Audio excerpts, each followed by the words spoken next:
Hello ladies and gentleman. இன்றைக்கான டாபிக்னா ஒரு சின்ன ஸ்டோரி பார்க்கலாம்.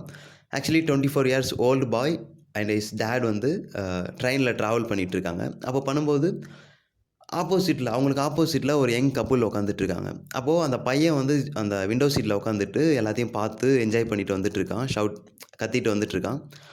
அப்போது திடீர்னு அப்பாவை கூப்பிட்டு, "அப்பா இங்கே பாருப்பா, அந்த ட்ரீஸ்லாம் வந்து பின்னாடி போகுது" அப்படின்னு சொன்னானா.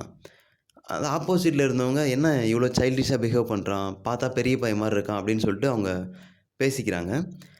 ஆ அதுக்கப்புறம் வந்து அவங்க அப்பாவ கூப்பிட்டு, "அப்பா இங்க பாருப்பா, கிளவுட்ஸ்லாம் வந்து நம்ம கூடயே வரா மாரி இருக்கு." அப்படின்னு சொல்லிட்டு அந்த பையன் சொல்றான். அவங்க அப்பா சிரிக்கிறாரு. ஆ திடீர்னு வந்து அந்த ஆப்போசிட்ல உட்காந்துட்டு இருந்தாங்க இல்லையா? அவங்க வந்து டைரக்ட்டா அந்த பையன்கிட்ட எதுவும் பேசாம அவங்க அப்பா கிட்ட கேட்குறாங்க. "ஒரு நல்ல டாக்டரா பார்க்கலாம்ல?" அப்படின்னு கேட்குறாங்க. "ஆமா, நல்ல டாக்டர் தான் பார்த்துட்டு வரோம். இன்னைக்கு தான் வந்து ஹாஸ்பிட்டல் போயிட்டு வரோம். என் பையனுக்கு வந்து 24 வயசு ஆகுது. இப்ப தான் அவனுக்கு கண்ணே தெரியுது. இப்ப தான் ஆப்ரேஷன் முடிஞ்சது.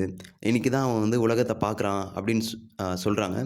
இவங்களுக்கு ஒரே ஷாக் ஆயிடுச்சு. நம்ம ஜட்ஜ் பண்ணிட்டோமே, தப்பா ஜட்ஜ் பண்ணிட்டோமே அப்படின்னு சொல்லிட்டு. இதுலேருந்து என்ன தெரியுதுன்னா, யாரையுமே ஜட்ஜ் பண்ணக்கூடாது. அவங்க செய்ற செயல வச்சு. ஸோ அந்த செயலுக்கு பின்னாடி அ ஒரு ரீசன் இருக்கும். So everyone has a different story. So யாரையுமே ஈஸியா ஜட்ஜ் பண்ணிடக்கூடாது. அந்த கதைய கேட்டோம்னா நமக்கே ஷாக்கிங்கா இருக்கும். ஸோ இதுதான் சொல்ல வந்தேன் நானு. Thank you so much.